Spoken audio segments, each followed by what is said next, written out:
The city will unveil the first draft of its 2024 budget today, and residents will get a first-hand look at the numbers as well as the potential impact. And you're going to have to open your wallets up fairly wide, at least at first blush. CB24's Courtney Heels live outside City Hall this morning with more on the looming budget or tax increases, it seems here, Court.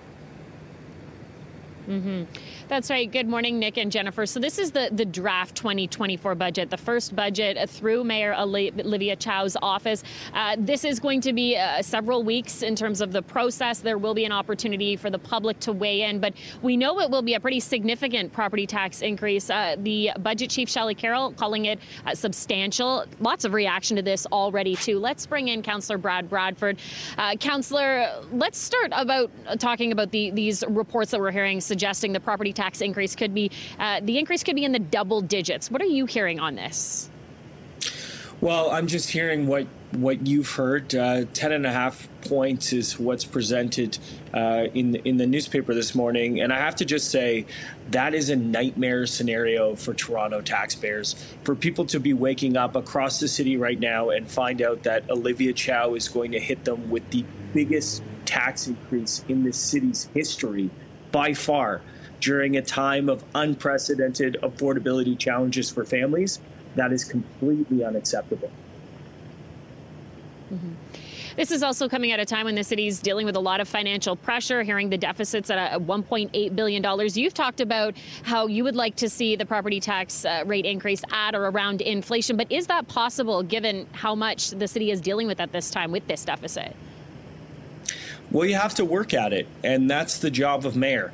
Look, if it's 10.5 percentage points, that represents a budget from Olivia Chow that is triple the rate of inflation. Inflation is roughly 3.5% right now, but I can tell you, and I heard from people last night on the subway trip home from City Hall, they are still really struggling.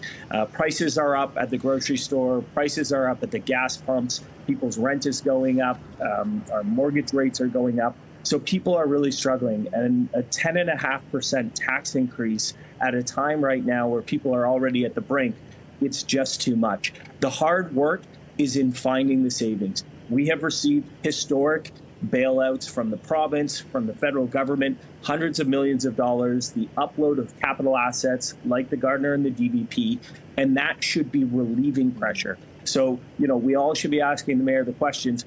As we've received these investments from other levels of government, why is she still tabling a historic tax increase at 10.5% at a time when Torontonians can't afford it? Okay. Councillor Brad Bradford joining us live this morning. Councillor, thank you. I know we'll be talking later on today, so we appreciate you taking the time to speak with us as we will be watching this budget process very closely here. We'll see you soon, Kelly. Thank you. All right, so Nick and Jennifer here at City Hall, 9 o'clock. That is when the budget chief is going to be making herself available to members of the media. So we will have the chance to speak with Shelley Carroll. And again, later on this morning is when committee will meet, and we'll get a better sense of some of the numbers here, what the proposed property tax rate increase is going to be. And I'm sure there will be lots of reaction to this one today. Over to you. No doubt about that. Okay, Courtney Heels live for us outside City Hall this morning. Court, thank you.